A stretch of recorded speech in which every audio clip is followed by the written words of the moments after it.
Podcast.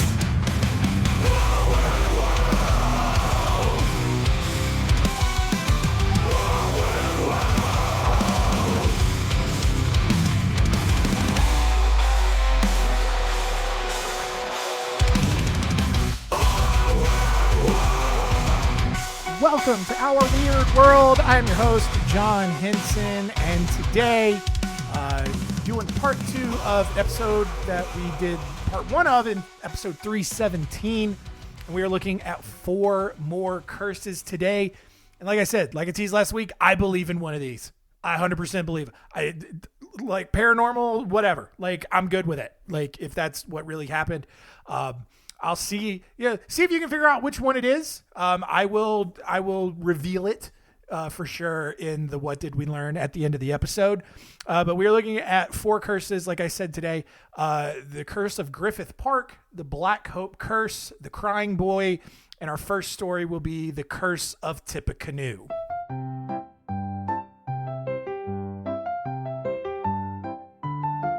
Story time. Story time.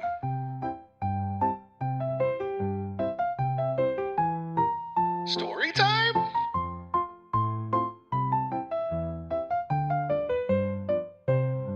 Story time. So back in 1809, future President William Henry Harrison was serving as governor of the Indiana Territory when he negotiated a treaty with the Shawnee tribe to obtain large tracts of land for the United States government. As was typically the case, Shawnee Chief Tecumseh soon realized that he had been screwed over and, along with his brother Tenskwatawa, they organized a group of local tribes to attack Harrison's army. This attack came to be known as the Battle of Tippecanoe, which took place on November 7th, 1811, near present-day Lafayette, Indiana. This Shawnee attack failed, and Harrison's victory over this tribal confederacy helped him gain national popularity, ultimately a big reason he ended up becoming president later on. When the War of 1812 broke out the following year, Harrison again defeated the Shawnee warriors, who this time had aligned themselves with the British. When Harrison's forces defeated Tecumseh and Tenskwatawa at the Battle of the Thames in Ontario, Tenskwatawa placed a curse on all future United States presidents who are elected in a year ending in 0. All right, so basically, and weird that it's 1812.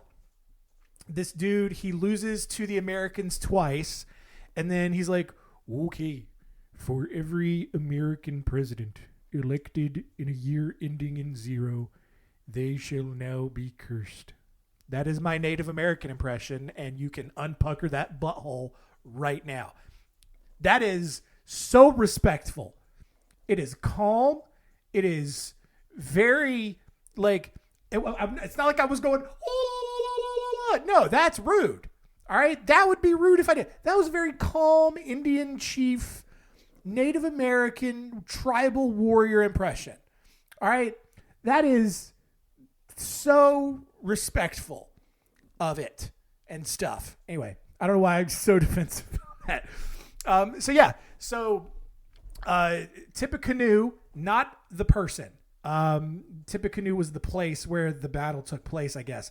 Leave it up to Americans to not even get the name of the curse right. It should be the curse of Tenskwatawa. But I can understand why some white people might not be comfortable being able to say Tenskwatawa. I couldn't get it right the first time. Had to say it a couple times to get it. So it's like, we'll just say Tippecanoe. That's fine. And so that's what they did. And here's the thing. Since then, every president who was elected in a year ending in 0 has either died in office or has had something devastating happen while they were in office. And here, I've got the data to show you.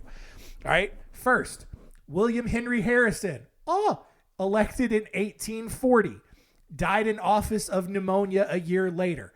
Also, not lost on me that William Henry Harrison was the guy who defeated Tenskwatawa twice and ultimately was the reason he cursed all of these future American presidents. Oddly, there would have been a president elected in 1820 That year, James Monroe was reelected. He practically ran unopposed because he was very popular at the time. Nothing really terrible happened for him. And so like that's where like this kind of becomes convenient. Like, oh, maybe not. So because like the curse was allegedly uttered around 1812. So you would think every president being elected in a year ending in 0 would start with James Monroe. But like, I don't know, nothing bad really happened during his second term. But it did start in 1840 with William Henry Harrison, who was the guy that, like I said, was the reason this curse like kind of came about, because Tecumseh and Tenskwatawa hated this dude because he beat him like and embarrassed him. And so William Henry Harrison, elected in 1840, died in office of pneumonia a year into his presidency. 1860, Abraham Lincoln. Guess what happened to him? Assassinated in 1865. 1880, James Garfield, assassinated a year later in 1881. William McKinley, elected in 1900, assassinated a year later in 1901. Warren G. Harding, elected in 1920, died in office of a heart attack in 1923. Franklin Roosevelt, elected in 1940, contracted polio during this time and died of a cerebral hemorrhage in 1945. John F. Kennedy, elected in 1960, assassinated in 1963. Ronald Reagan, elected in 1980, survived an assassination attempt in 1981, but developed Alzheimer's while in office, and, depending on who you talk to, effectively is the reason why things are so terrible now. He was kind of the starting point for, trickle-down economics not actually trickling down. Inflation being terrible, everything being very expensive. A lot of people go back to Ronald Reagan's presidency and point to him being the reason why things are terrible today. George W. Bush, elected in 2000, 9/11 happened. He also had a live grenade thrown at him in 2005, which did not explode, obviously. And then the most recent one, obviously, Joe Biden, elected in 2020 during a global pandemic. Beyond that, like, nothing super terrible happened to him other than Donald Trump just being a giant pain in his butt the entire time and just like constantly like, oh, the election was stolen. No, the election was stolen. Nah. And then, just like no one was ever able to like let him be president. So, like I said, although the curse was allegedly made in 1811, which would ostensibly make James Monroe's 1820 election part of the curse, nothing, like I said, really devastating happened to him. However, believers of this curse do also find it suspicious that both James Monroe and Thomas Jefferson, who was elected in 1800, which would, I guess, qualify for the curse if the curse was retroactive, but they both died on July 4th. Beyond that, it does seem appropriate that the larger tragedies do begin with William Henry Harrison's presidency, seeing as he was the one who defeated Tecumseh and Tenskwatawa in the first place. Moving on to 1863, when Don Antonio Feliz died of smallpox. And normally that's not anything exciting. People died of smallpox all the time in the 1800s. However, Feliz owned a huge tract of land in Southern California known as Rancho Los Feliz. And upon his death, it was discovered that Feliz had left some furniture to his sister Soledad, who lived with him on the property, as well as some horses to his godson, Juan Sanchez. However, Feliz's blind teenage niece, Doña Petronelia, received nothing, which seemed a little strange. It also then seemed really strange when it was revealed that Feliz had left everything else, which was a lot of stuff, including all of that land, to Los Angeles Mayor Don Antonio Coronel. It was even stranger when the family found out that Coronel's lawyer, Don Inocante, was present at the signing of Feliz's wills, and that members of the Paco family who worked on the ranch for Feliz served as additional witnesses rather than, any actual next of kin. So rumors began to swirl that Feliz was actually so incapacitated by his smallpox that Don Coronel's team had simply attached a stick to the back of Feliz's hands or Feliz's head and knotted it for him like a puppet to also make physical confirmation of the will's terms to, satisfy being of sound mind, right? Petronelia, believing that she was supposed to inherit at least part of this ranch, was so upset by the events that had transpired that she placed a curse on Don Coronel, Don Inocante, and the judge that upheld the will after the Feliz family contested it, as well as the land that they had all stolen from the Feliz family. Although some accounts claim that Petronelia dropped dead immediately after making this curse, court records do show that she lived for another 34 years and that she wasn't also actually blind. I don't know why they have to add that to the story to make it sound believable, because as you will see, there are a lot of things that happened around this land and these people that do enough to make it seem like this curse was real. So although these details, like I said, leading up to this curse are questionable, what happened to the people that Petronelia cursed are not. So starting with Don Inocante, the lawyer for the mayor who, rigged all of this, he was shot and killed during a bar fight. The judge who affirmed this will that was done illegally was also murdered. Although Mayor Don Coronel lived out the rest of his life, almost all of his family died of disease and he was left in financial ruin. When Coronel eventually died, he left the Feliz ranch land to his much younger wife, who quickly remarried and found herself in a long-term dispute over the inheritance, which led to her eventual divorce. Even worse, the lawyers representing the couple ended up with the most of the land as part of their payment. By 1868, a portion of this land was owned by C.V. Howard, who then sold the land's water rights for a hefty profit. He was promptly shot at a bar while celebrating the sale. The land eventually fell into the hands of Leon Lucky Baldwin, who started a ranch and dairy farm on the land. Within months, all the cattle died, wildfires destroyed the grain, and grasshoppers destroyed the other crops. Baldwin was forced into bankruptcy and sold the land to cover the mortgage, at which point he was shot and killed by a group of Mexican bandits. The land was then eventually sold to Colonel Griffith J. Griffith in 1882, where he built an ostrich farm. Griffith also began seeing what he thought was the ghost of Don Feliz among lightning flashes in a severe storm that ended up destroying several oak trees on his property. Several of the ranch's laborers also corroborated that story, saying they also saw the ghost of Don Feliz. Unfortunately for Griffith, the ostrich farm never found success, shocking, and he was forced to shut it down. In response, the ostrich farmer who he had put in charge of the farm, Frank Burkett, angrily shot Griffith outside of the old cavalry cemetery. Thinking that he had killed Griffith, Burkett then committed suicide, but unbeknownst to him, Griffith had survived his gunshot wound and ended up selling the remaining 3,000 acres of the Feliz Ranch to the city of Los Angeles, which today is now known as Griffith Park and contains a zoo, an observatory, golf courses, a bunch of other attractions. I think possibly the Hollywood sign is in Griffith Park. Don't hold me to that. But Griffith Park is just this huge area of Los Angeles. The Griffith Park Observatory. Like if you've ever played Grand Theft Auto, like a lot of that wilderness area out there with the observatory, that's based on Griffith Park. So to recap, Don Feliz, he owned all this land, got screwed over by the mayor of Los Angeles and his lawyers to actually get control of the land, screwed out his family. Daughter allegedly was blind, probably wasn't, or not his daughter, like his niece or something, whatever. Curses everybody, curses the land, curses everybody that's ever associated with it. And then people just start murdering people and dying left and right who are associated with this land. But it's not the end of the story. It doesn't end with Griffith J. Griffith giving this land to the city of Los Angeles. In 1898, Los Angeles dignitaries met at the newly acquired park for a banquet, and according to reporter Horace Bell, the ghost of Don Feliz appeared at the end of the banquet table, scaring all of the guests and chasing them off the property on horseback. Maybe not.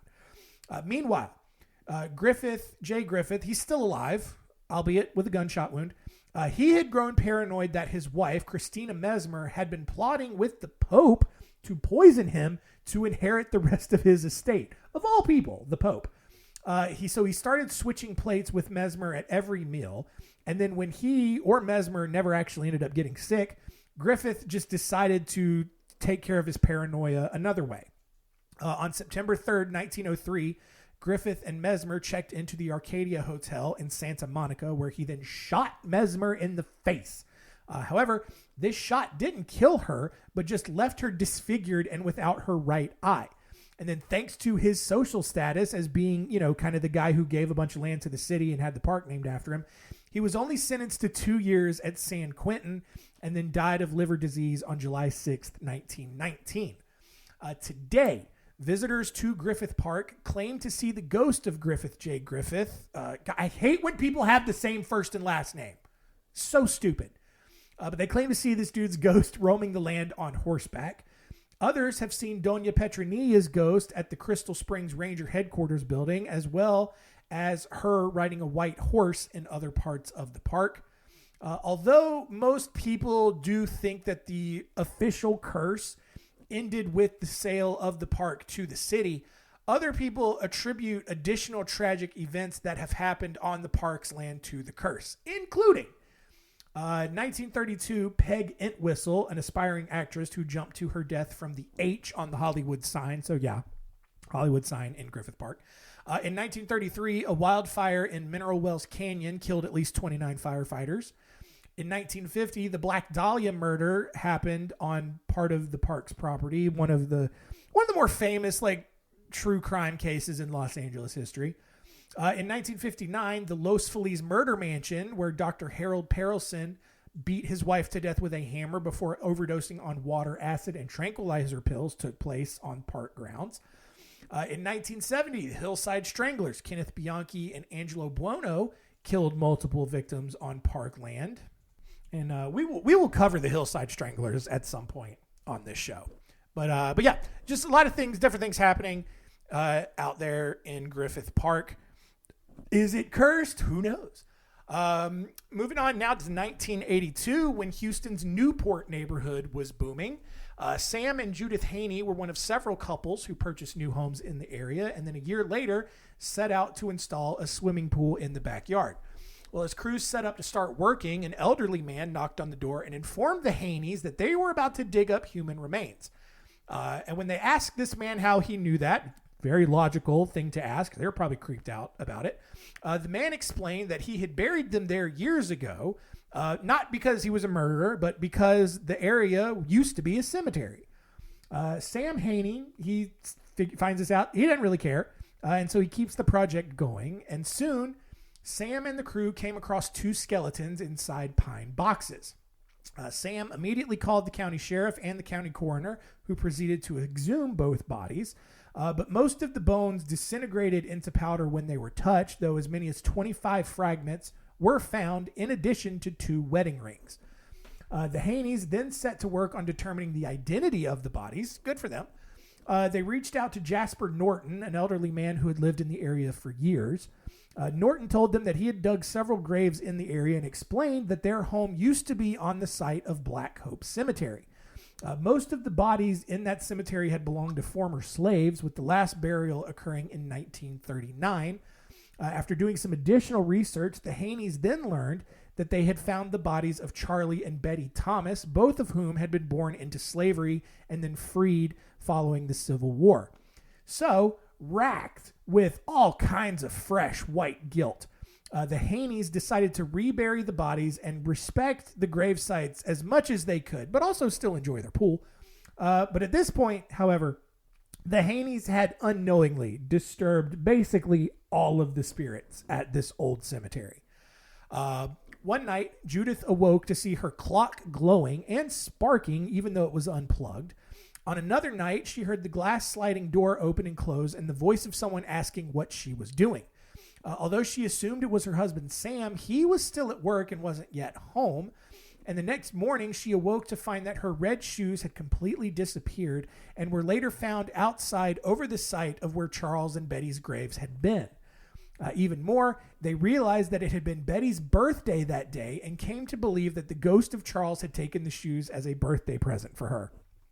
Okay. Beyond the Haneys' experience, a dozen other neighbors in the subdivision soon began experiencing paranormal activity. Lights, televisions, and faucets would turn on and off without warning. Others reported seeing apparitions and hearing unearthly sounds.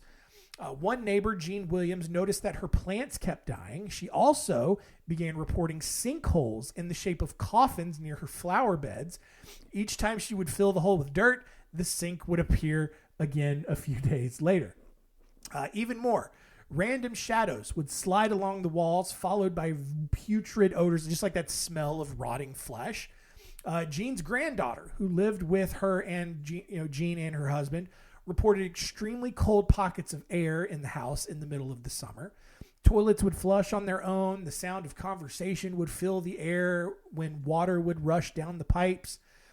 Jean's husband, Ben, claimed that he encountered two ghostly figures when he came home from work one night, and then he watched as they moved down the hall towards their bedroom.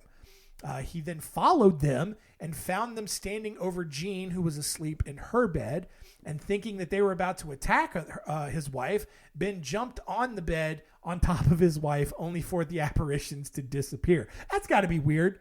You're just dead asleep, and then you're just jolted awake because your spouse jumped on you. And it's like, oh, what are you doing? There was a ghost. The ghost was about to attack. You're an insane person. Anyway, to make things worse, 6 of Jean Williams' close relatives were diagnosed with cancer within months of them moving into their house on top of Black Hope Cemetery, 3 of whom ended up dying. Meanwhile, Sam and Judith Haney, the original discoverers of and unleashers of this curse, they had decided to sue the subdivision developers for not disclosing that the properties were built on top of an old slave cemetery. Although they were initially awarded $142,000 by a jury for mental anguish, a judge ended up reversing that ruling and ordered the Haneys to pay $50,000 in court costs, saying that the developer wasn't responsible for disclosing that kind of information. This ruling somehow forced the Haneys into bankruptcy. I'm guessing because they didn't get the original $142,000, they had to pay that back on top of $50,000 in court costs for their lawsuit.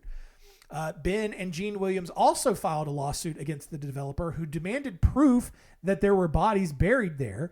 And then when Jean began digging up her backyard to find the bodies to show them, she started feeling sick. And her daughter, who was there to help her, took over and began digging and also started feeling sick, where she was eventually rushed to the hospital and died of a massive heart attack 2 days later. The Williams also lost their lawsuit and eventually left the area to relocate to Montana. Our final curse here is of the Crying Boy, which is this painting by Italian artist Giovanni Bragolin using the pen name of Bruno Amarillo. The painting, which features this young boy with shaggy brown hair, tearfully looking up at you with large brown eyes and a quivered lip. It's got 2 tears rolling down his cheeks.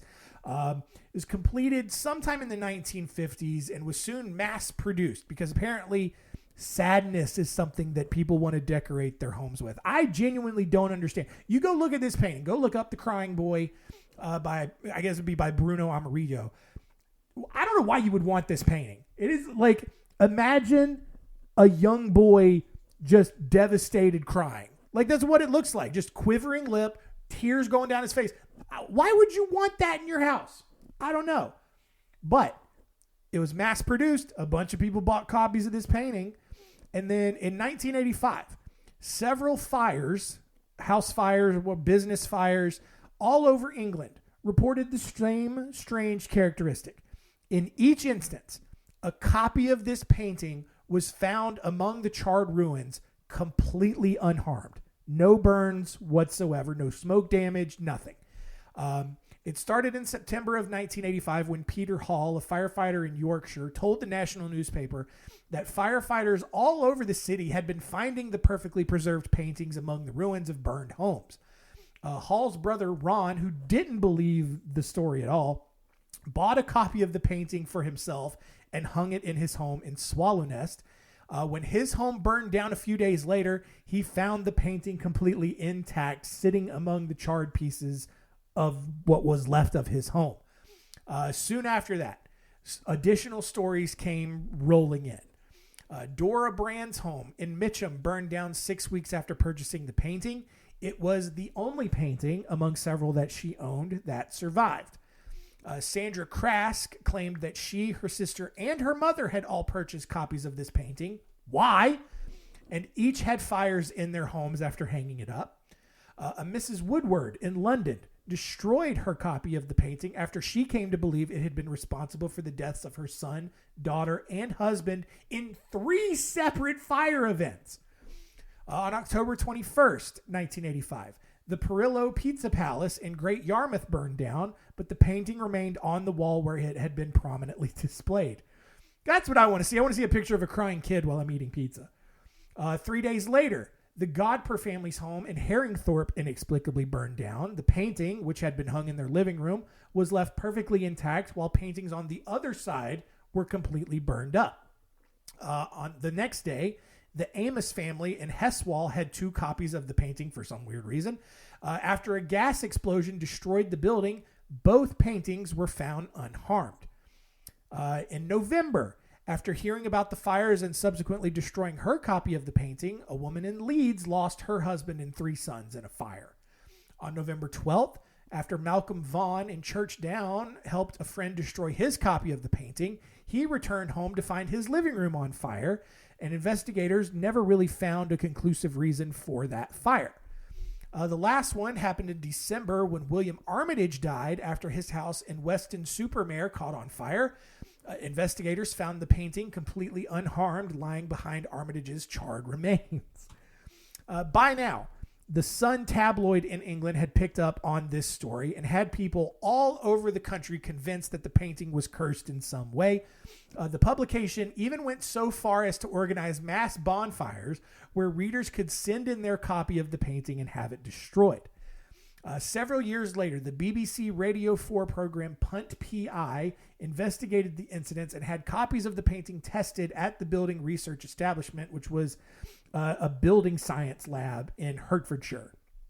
Like building science, like a science of building. You get it. The program investigated this painting and concluded that all of the prints had been treated with a fire-resistant varnish, and that the string holding the painting's frame to the wall would have been the first thing to burn, which would cause the painting to almost always land face down and thus be protected from the flames, therefore being considered perfectly intact despite everything else burning around it. And while that only really explained why the painting itself was never harmed in the fire, it didn't provide any reasoning for why so many homes were burning down in late 1985 in England. And no one really seems to care about figuring that part of the story out.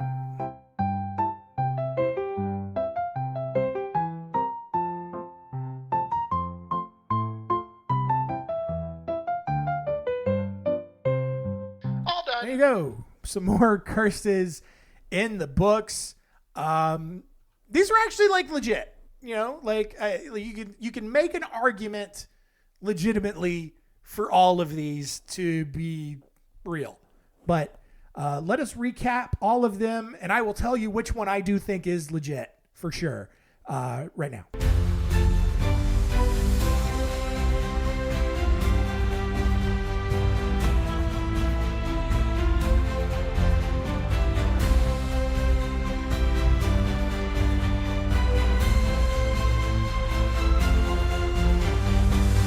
What did we learn? Number 1, Griffith Park in Los Angeles. Is it actually cursed by the angry family of the Felices who probably should have kept control of it, but instead got screwed out of it? I don't know.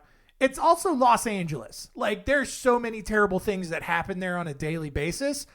And we already know that the circumstances around Petronelia, who cursed it, were exaggerated. She didn't drop dead after she said the curse. She also wasn't blind. And so, who knows? Number 2, the crying boy. Why? Like, why? Why are you going to have a picture of a sad child in your house? That's the first question. Second question, why are there so many house fires in England in 1985? Did anyone, like, never mind that they all had this painting in the house. That's crazy enough. Like, I don't know. That's weird. But no one seems to want to answer those questions. So I don't know. Number 3, the Curse of Tippecanoe. I think this one's legit. I do. I think it is for William Henry Harrison to defeat these Shawnee warriors, and then for Tenskwatawa to allegedly say this curse. Every president elected in a year ending in 0 is cursed, right? And then William Henry Harrison, elected in 1840, a year ending in 0, like the curse said, dies in office of pneumonia. And then 4 more presidents assassinated. All were elected in a year ending in 0. Another one had an assassination attempt. Another one had to deal with 9/11. Another one had to deal with a global pandemic. Another one got polio and also had to deal with the Great Depression and also World War II. Like, it's all there, man. Like, it's insane. Like, that's so much more than just a coincidence, you know? And, like, I don't know. It's going to be great. We don't get another election ending in 0 until 2040. I can't imagine the kind of dumpster fire we're going to be a part of as a nation in 14 years? Like, but this one, I am out there ready to believe that this curse is real. And so then that opens up a lot, right? Because then that plays into the whole, like, Native Americans are connected to the land and the earth and spirits and all that. And maybe they got something figured out that we don't. I don't know, but it's possible. And this one, I'll give it to you. I don't know how else to poo-poo on that. It's all of them, almost all of them. I think with the exception of actually, no, I think it has been pretty much every president since then. 1840, 1860, 1880, 1900, 2040, 60, 80. Yeah, it's been all of them. It's been all of them since that curse. Every 20 years, every president elected on every 20 years, they've had something catastrophic happen. There it is. That's all I need. That's all I need.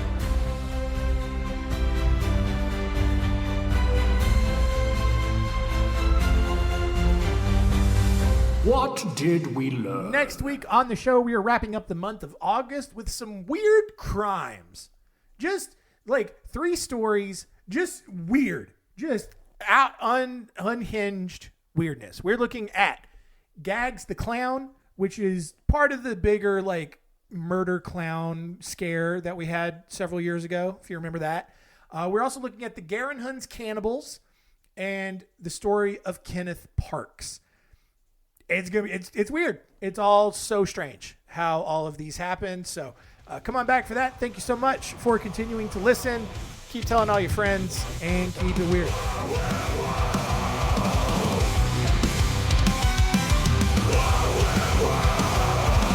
This is a podcast.